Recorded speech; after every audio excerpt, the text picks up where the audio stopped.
O Prêmio Nobel de Física de 2022, ou seja, o Prêmio Nobel do ano passado, de Física, o Dr. John Clauser, ele ele afirmou que não há emergência climática e chama a agenda de pseudociência perigosa. A narrativa da emergência climática não passa de uma perigosa corrupção da ciência que ameaça a economia mundial e o bem-estar de bilhões de pessoas. É aquela coisa, quando um jornalista, um historiador, um político,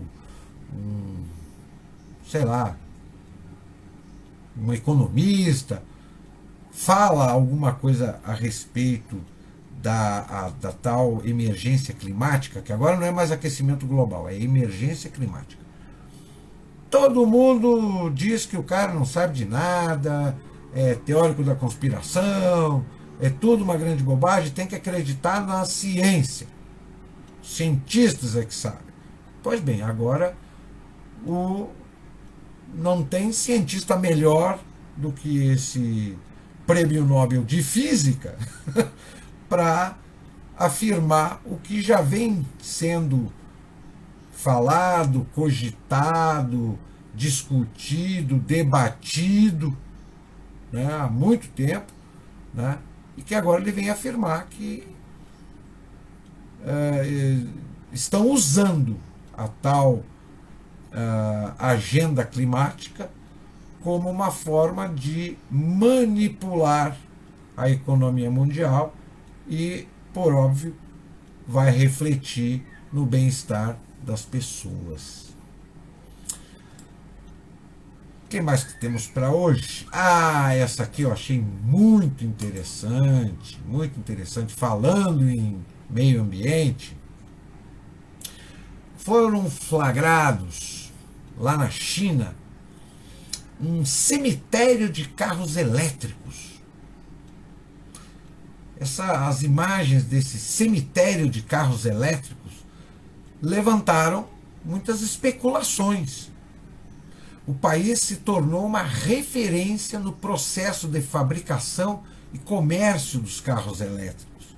Mas as imagens que correram o mundo colocam em pauta uma grande dúvida que os céticos ainda têm sobre o assunto. Trata-se dos custos de manutenção das baterias ao final da vida útil dos automóveis. E mais um fato ajudou no engajamento das imagens, né? Correu o mundo nas redes sociais essas imagens desse cemitério de carros elétricos. O que chamou muita atenção é que muitos deles parecem novos, ou ao menos em excelente estado de conservação. Lá estão modelos como o Jellycant, o Neta e o BYD. O BYD que vai começar a fabricar carro elétrico aí na Bahia, na antiga fábrica da Ford. Muitos ainda mantêm os plásticos cobrindo os assentos. Mas, afinal de contas, qual é a intenção de se fabricar milhares de carros elétricos para deixar ao relento? Não seria falta de interesse dos consumidores?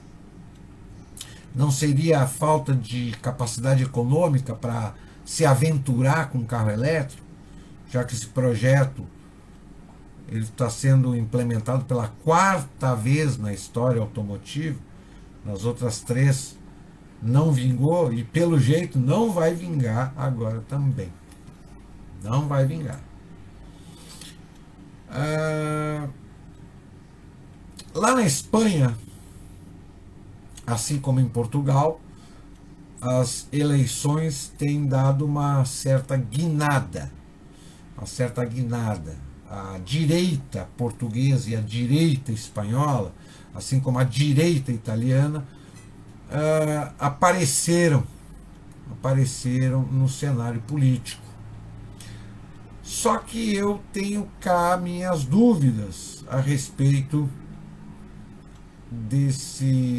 dessa ala chamada direita, porque toda a direita, inclusive a brasileira, não é só as europeias, mas inclusive a brasileira, na verdade, a gente não pode chamar bem de direita. É bem como o Zé Dirceu falou lá no final dos anos 90, que no Brasil não existia direita, existia a direita da esquerda.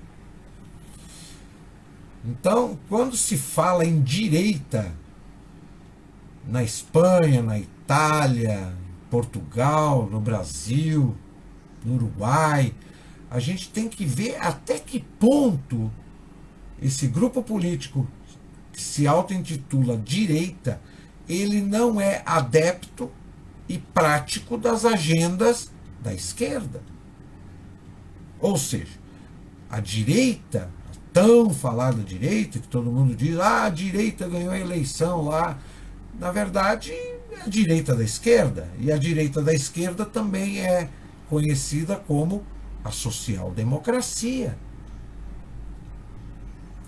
Então, vamos nos ater nessa análise. Vamos nos ater nessa análise.